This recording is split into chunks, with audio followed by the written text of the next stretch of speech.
पंचकुला में आज Viksit Bharat young leaders dialogue programme, मुख्यमंत्री नायब सैनी होंगे कार्यक्रम में शामिल। पीडब्ल्यूडी रेस्ट हाउस में कार्यक्रम का आयोजन। आज निहंगों के प्रतिनिधि मंडल से मिलेंगे सीएम नायब सैनी। दोपहर 3 बजे सीएम करेंगे निहंगों के डेलीगेशन से मुलाकात। लगभग 200 निहंग मुख्यमंत्री आवास पर पहुंचेंगे। हरियाणा में 2027 की जनगणना की तैयारियां शुरू। मुख्य सचिव अनुराग रस्तोगी की अध्यक्षता में हुई जनगणना समन्वय समिति की मीटिंग। 1 मई से शुरू होगा जनगणना का पहला चरण। सोनीपत में नगर निगम प्रॉपर्टी आईडी में बड़ी अनियमितता। 5 साल में बनी प्रॉपर्टी आईडी की जांच में मिली कई खामियां। मामले में 3 अधिकारियों को किया गया सस्पेंड। इस न्यूज हेडलाइंस के प्रायोजक पतंजलि गाय का घी, माँ का भरोसा, प्यार से परोसा।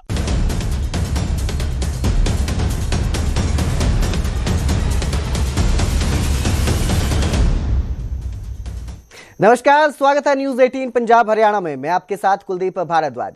हरियाणा प्राइम की शुरुआत करेंगे Viksit Bharat young leaders dialogue programme के साथ। आज पंचकुला में प्रोग्राम का आयोजन किया गया है और मुख्यमंत्री नायब सिंह सैनी इस कार्यक्रम में शामिल होंगे। पंचकुला में पीडब्ल्यूडी रेस्ट हाउस में यह कार्यक्रम आयोजित होगा, जहां मुख्यमंत्री नायब सिंह सैनी पहुंचेंगे, इस कार्यक्रम में शामिल होंगे। तो ये विकसित भारत यंग लीडर्स डायलॉग का कार्यक्रम है, जिसमें मुख्यमंत्री नायब सिंह सैनी शामिल होंगे। पीडब्ल्यूडी रेस्ट हाउस में यह कार्यक्रम रखा गया है, आज आयोजित किया गया है, जिसमें आज सीएम नायब सिंह सैनी पहुंचने वाले हैं, इस कार्यक्रम में शिरकत करने वाले हैं। तो यंग लीडर्स डायलॉग प्रोग्राम है, विकसित भारत यंग लीडर्स प्रोग्राम, जो पंचकुला में होगा और मुख्यमंत्री नायब सिंह सैनी इसमें शामिल होंगे।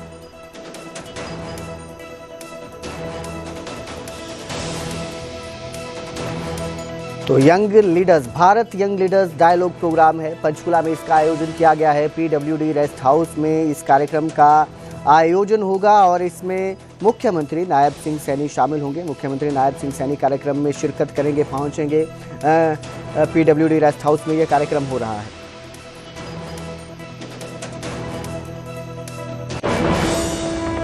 तो वहीं मुख्यमंत्री नायब सिंह सैनी आज निहंगों के प्रतिनिधि मंडल से भी मुलाकात करेंगे। दोपहर 3 बजे सीएम निहंगों के डेलीगेशन से मुलाकात करेंगे। लगभग 200 निहंग इस मौके पर मुख्यमंत्री आवास पर पहुंचेंगे। मुलाकात करने के लिए मुख्यमंत्री नायब सिंह सैनी से मुलाकात करेंगे और कई मुद्दों पर इस मुलाकात में चर्चा हो सकती है। मुख्यमंत्री नायब सिंह सैनी निहंगों से जुड़े मुद्दे पर, सिखों से जुड़े मुद्दे पर इनसे चर्चा करेंगे, बातचीत करेंगे। तो 200 के करीब जो निहंग है आज मुख्यमंत्री आवास पर पहुंचेंगे।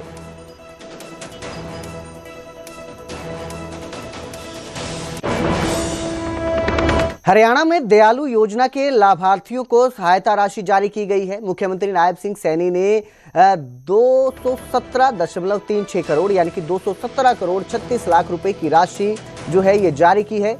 अब तक 49,998 लाभार्थियों को 1,881 करोड़ 35 लाख रुपए की राशि दी जा चुकी है और एक बार फिर से जो है योजना के लाभार्थियों को सहायता राशि जारी की गई है। तो दयालु योजना के लाभार्थियों को ये राशि जारी की गई है और मुख्यमंत्री नायब सिंह सैनी ने 217 करोड़ 36 लाख रुपए की राशि जारी की।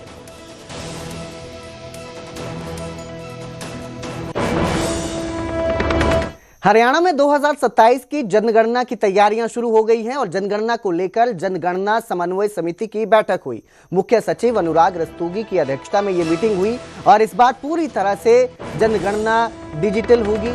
1 मई से जनगणना का पहला चरण शुरू होगा। तो ये हरियाणा में जनगणना की शुरुआत की तैयारियां चल रही थी और अब ये तैयारियां जो है पूरी हो चल रही है, अपने चरण की ओर बढ़ रही हैं। जनगणना को लेकर जनगणना समन्वय समिति की भी बैठक हुई और मुख्य सचिव अनुराग रस्तोगी की अध्यक्षता में बैठक हुई।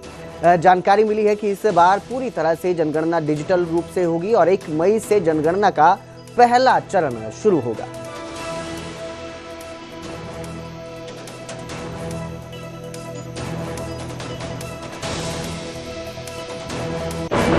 तो वहीं फरीदाबाद में तेज रफ्तार कार का कहर देखने को मिला। तेज रफ्तार कार ने सब्जी की रेहड़ी को टक्कर मारी। इस दौरान रेहड़ी चालक की बाल बाल जान बच गई।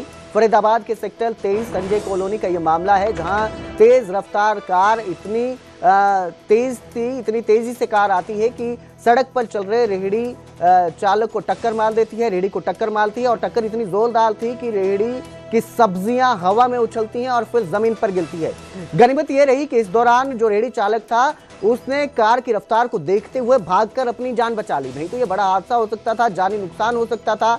और जो असंवेदनशीलता की बात करते हैं तो वो था जो कार चालक है उसकी है, जो टक्कर मारने के बाद रुकता भी नहीं है और सीधा मौके से फरार हो जाता है। जो रेहड़ी चालक है उसका नुकसान हुआ है क्योंकि एक दिहाड़ीदार मजदूर है, सब्जी बेचता है, अपना खर्चा चलाता है और उसका सारा सामान जो है वो जमीन पर बिखर जाता है, साथ ही रेहड़ी को भी नुकसान पहुंचता है। गनीमत रही कि रेहड़ी चालक समय पर भाग निकला और अपनी जान बचा ली।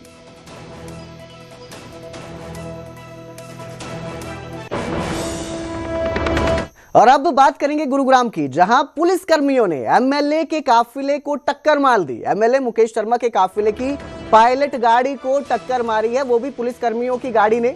शराब के नशे में धुत ये पुलिसकर्मी बताए जा रहे हैं और इस मामले में एएसआई समेत 4 पुलिसकर्मी सस्पेंड हुए हैं। गुरुग्राम का ये मामला है, गुरुग्राम से ये घटना सामने आई है जहां नशे में धुत पुलिसकर्मियों की गाड़ी ने एमएलए के काफिले को टक्कर मार दी है। एमएलए मुकेश शर्मा के काफिले की पायलट गाड़ी को यह टक्कर मारी है और सभी जो पुलिसकर्मी हैं वो नशे में धुत बताए जा रहे हैं और मामले में एएसआई समेत 4 पुलिसकर्मियों को सस्पेंड किया गया है।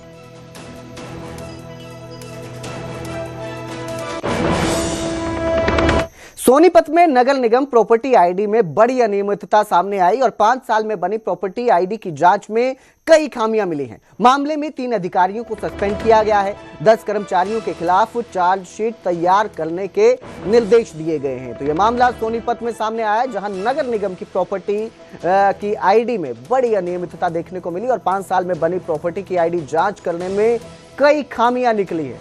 3 अधिकारियों को सस्पेंड किया गया है तुरंत कार्रवाई करते हुए, वहीं 10 कर्मचारियों के खिलाफ चार्जशीट तैयार करने के निर्देश दिए गए।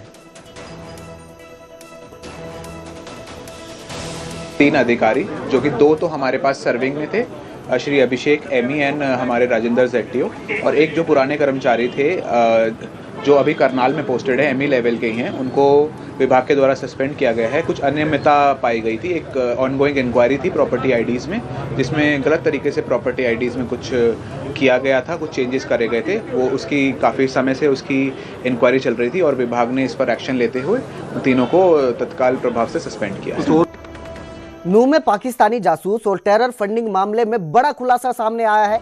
जासूसी के मामले में गिरफ्तार सन्नी ने कई राज खोले हैं। विदेशी ड्रग्स नेटवर्क के साथ ये तार जुड़े हुए नजर आ रहे हैं। मुख्य आरोपी रिजवान के साथ सनी का लेन देन हुआ था।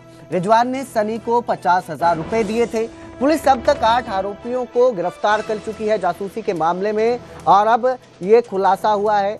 गिरफ्तार सन्नी ने कई राज खोलते हुए बताया है कि विदेशी ड्रग्स नेटवर्क के साथ तार जुड़े हुए हैं, मुख्य आरोपी जुड़े हुए हैं और इस रिजवान के साथ ही सनी का लेन देन हुआ था। 50,000 रुपए के लेन देन का मामला भी सामने आया है, बात सामने आई है। पुलिस अब तक इस पूरे मामले में 8 आरोपियों को गिरफ्तार कर चुकी है।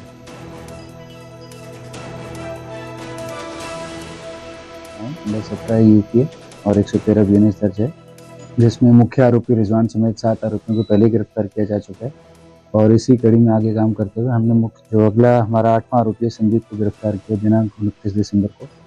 30 तारीख को इसको कोर्ट में पेश करके हमने 4 दिन का रिमांड लिया। अभी फिलहाल कल इनका रिमांड समाप्त होगा तो कल इनको जुडिशल पेश तक की पूछताछ में हमारे सामने तथ्य हैं कि इनके समेत इनके परिवार के भी काफ़ी सदस्य इसी में संलिप्त हैं। उनके खिलाफ भी एनडीपीएस के काफ़ी मुकदमे दर्ज हैं। इनके खुद के खिलाफ भी 3 मुकदमे दर्ज हैं एनडीपीएस के। इनके फादर इनके खिलाफ भी 2 से 3 मुकदमे एनडीपीएस के तहत दर्ज हैं। इनकी मदर का नाम है जर्नैल कौर, उनके खिलाफ भी 5 से 6 मुकदमे पंजाब में एनडीपीएस के दर्ज हैं। तो इनका पूरा परिवार ही इस तरह की एक्टिविटीज़ में संलिप्त है और इसी के साथ इन्होंने ट्रांजैक्शंस भी किया है 14 नवंबर को 50,000 की, जिसके तहत इन्होंने 50,000 रुपये रिजवान के खाते में ट्रांसफर किया। फिलहाल अगर आगे पूछताछ में कोई और तथ्य सामने आते हैं उसकी भी जाँच की जाएगी।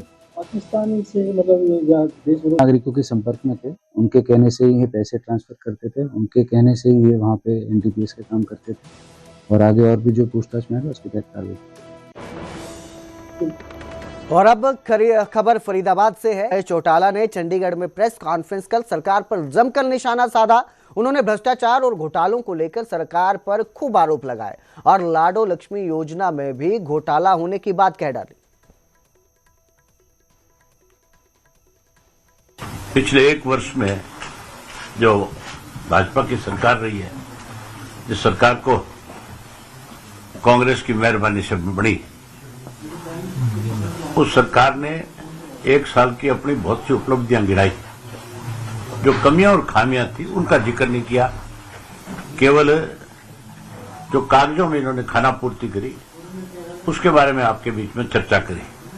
बड़े बड़े पोस्टर दिए अखबारों में, झूठ के पुलंदे लोगों के बीच में जाहिर करने का काम किया। इस सरकार में 1 साल में और नए घोटाले हुए। उसमें धान का घोटाला था। जिस धान घोटाले के अंदर जो लोग उसके जिम्मेवार थे उनके खिलाफ कोई कार्रवाई नहीं। 3 अफसरों को सस्पेंड किया गया, तीनों बहाल कर दिए गए। अंडर इंक्वायरी उनको बहाल करके इवन उनकी प्रमोशन की फाइल भी चला दी। उसके अलावा अभी अनिल विज का बयान आया पिछले हफ्ते में कि उसी के एक डिपार्टमेंट में पहले 1300 करोड़ का घोटाला बताया और फिर 1500 करोड़ का बताया। जब एक मंत्री अगर ये कहता है कि मेरे डिपार्टमेंट में 1300 करोड़ का घोटाला है और वो चीफ मिनिस्टर को लिखता है कि इसकी जांच होनी चाहिए, फिर वो मंत्री किस चीज का है?